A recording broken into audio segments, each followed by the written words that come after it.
지지율 대폭발 윤석열 대통령. 박근혜 전 대통령이 살린다? 제가 오늘 좀 분석을 해봤습니다.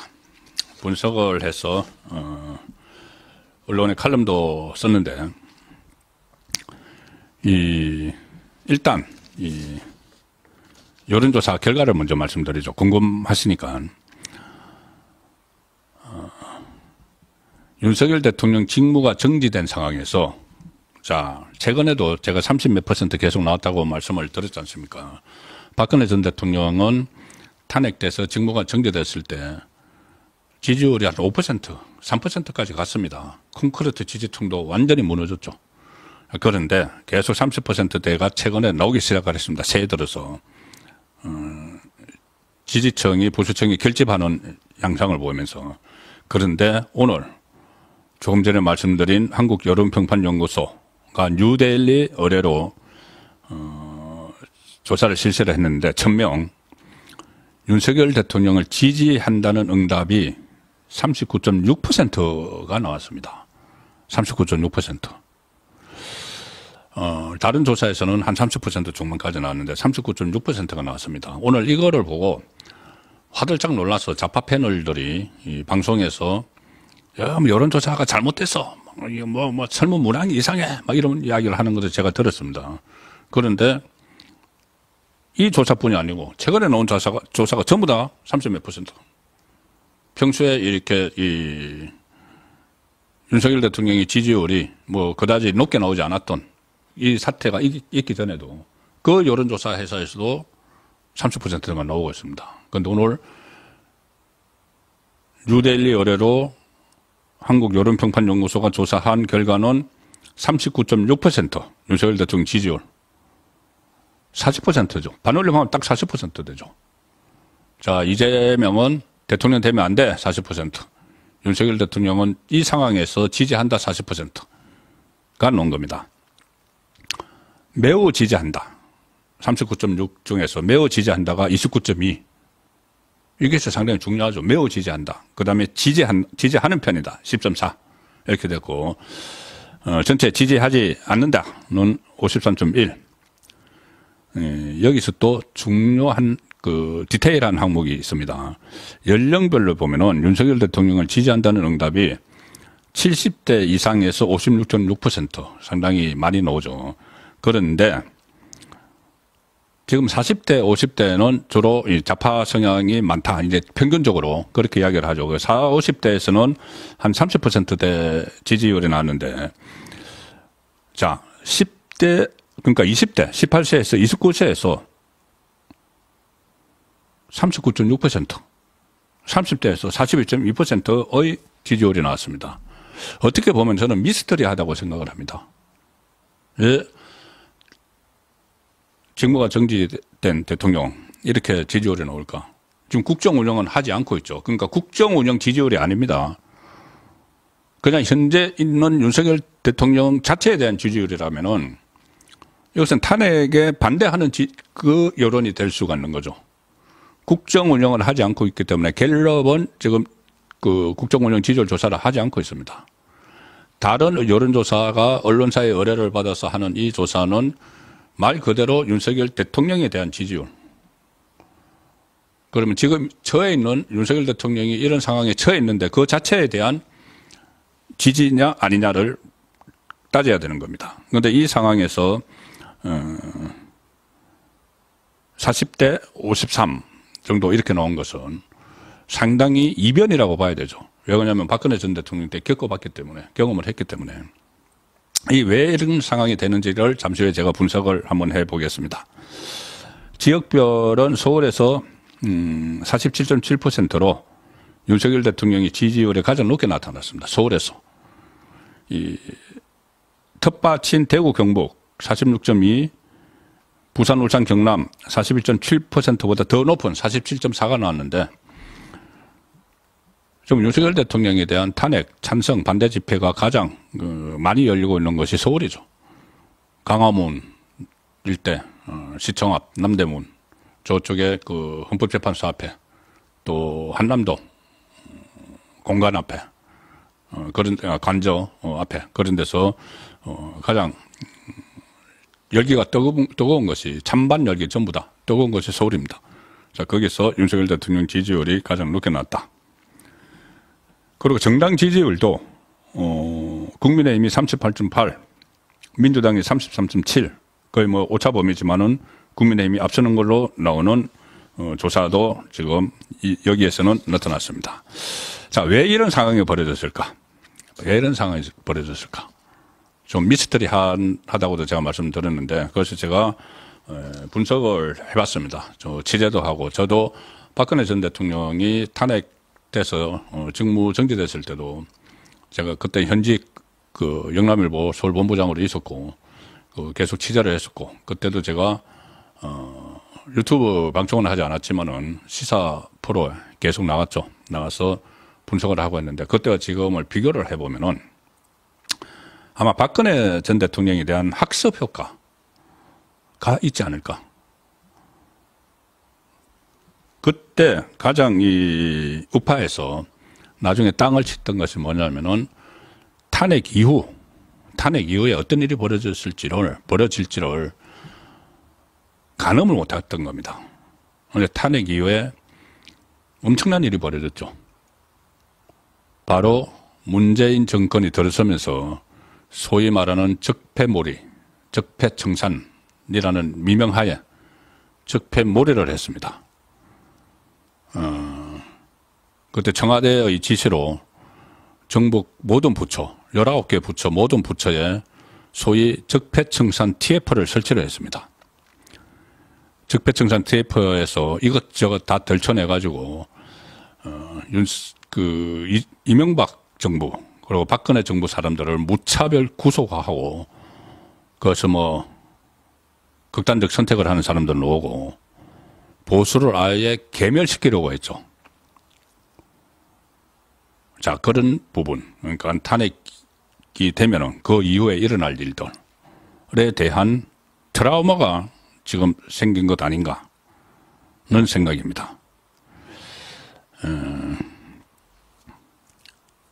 이른바 적폐청산 강풍이 몰아치면서 우파 괴멸 위기를 그때 맞았었고, 그때의 학습 효과로 지금은 이 탄핵만은 안 된다. 윤석열 대통령의 판단에, 비상계엄을 선포하는 판단에 오류가 있었다, 없었다, 뭐 그것은 여러 가지 의견이 있지만은 어쨌든 탄핵은 안 된다. 다시 그 상황으로 돌아가면 안 된다. 이번에 다시 그런 상황이, 특히 이번에는 상대가 이재명입니다. 이재명.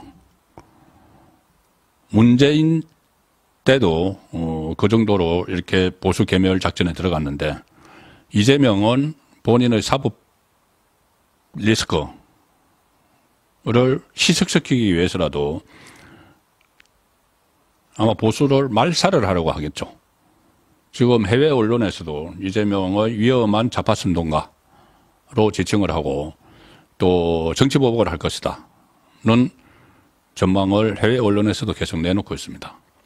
이 상황에서 허물어지면 이재명 정권이 만약에 들어서게 되면은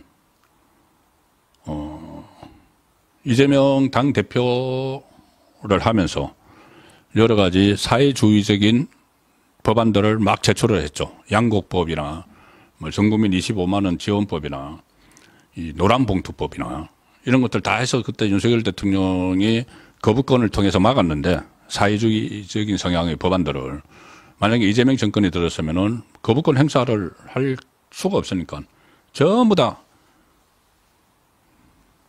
입법이 돼서 우리나라 법이 되는 거죠. 그런 위험성 같은 것을 지금 인식을 하고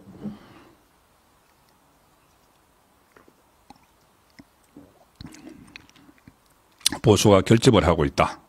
그래서 그렇게 그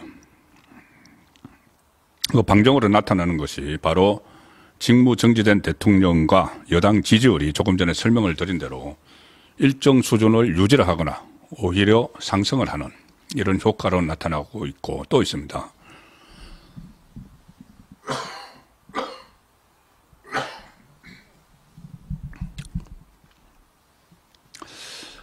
지금 조금 전에 제가 서울에서 윤석열 대통령 지지율이 상대적으로 높다고 했는데, 서울에 저도 광화문 일대 제 일 때문에 자주 나가고 하는데, 광화문뿐이 아니고 지금 한남동에서도 탄핵 찬성 반대 집회에 나오는 그 사람들이 찬성 집회 쪽보다 압도적으로 많습니다. 지금 한남동도 마찬가지고, 이런 것들이 그런 박근혜 전 대통령 때의 반면교사가 있기 때문이죠. 거기다가 그때는 많은 그 현역 국회의원들이, 여당 의원이었던 사람들이 이탈을 했죠. 유승민 개, 김무성 개, 유승민 김무성. 그래서 가서 바른정당도 만들고 대규모로 탈출을 했습니다. 박근혜 정부가 무너진다. 그러니까 난파선에서 마치 뛰어내리듯이 집단적으로 다 탈출을 했죠. 그런데 지금 보십시오. 그렇지 않습니다. 오히려 국회의원들이 한남동으로 오늘 새벽부터 달려갔습니다. 한남동 가서 거기서 윤석열 대통령을 지키겠다고 하는 그 지지층과 같이 거기서 보호를 하려는 그런 모습을 보였습니다. 그 인원이 지금 조금 전에 집계된 것이, 오늘 7시부터 계속 나갔는데 조금 전에 집계된 것이 현역 국회의원이 44명이 지금 한남동으로 갔습니다. 그리고 원외 당협위원장도 10명 넘게 갔습니다. 오전 7시부터 속속 도착을 해서 지금 이 시간에도 아마 일부가 있을 겁니다.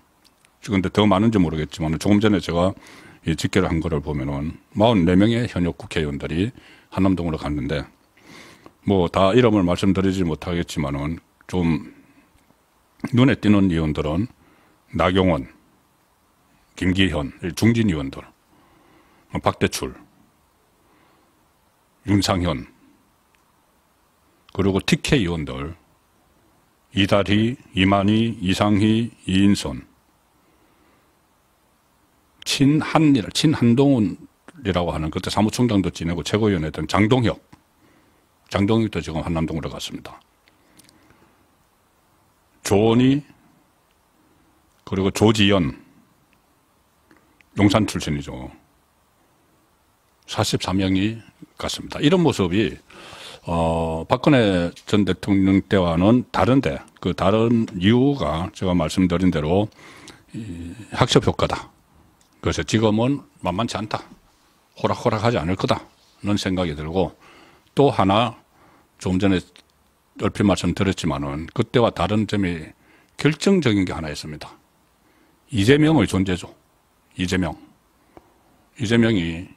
모든 이 정치 일정을 본인의 재판 지연, 그리고 헌재 심리 앞당기는데 여기 맞춰서 지금 시도를 하고 있기 때문에 그게 다 간파가 되죠. 간파가 되는 상황입니다. 그리고 그래서 이재명의 위험성을 인식을 해서 지금 우파가 결집을 하는 이 상황이 조금 전에 말씀드린 대로 이 윤석열 대통령과 국민의힘 지지율 상승, 그리고 광화문에 모이는 인파, 한남동에 몰려드는 지지층, 또 국회의원들, 그렇게 그런 현상으로 나타나고 있습니다. 그리고 지금은 매체 환경이, 물론 매체 환경이 상당히 그때나 지금이나 좌편향이 돼 있지만은 그 매체 환경 중에서도 지금은 정치 시사 유튜버가 또 일반 매체에서 말하지 못하는 이런 부분들도 좀 설명을 해드리기 때문에 그때와는 다르다. 2016년과는 다르다는 그런 분위기가 도체 감지가 되고 있습니다. 그 부분을 제가 설명을 드렸습니다. 그래서 지지율, 윤석열 대통령 지지율이 폭발을 했는데 이것은 박근혜 전 대통령 때의 반면교사다는 설명을 드렸습니다.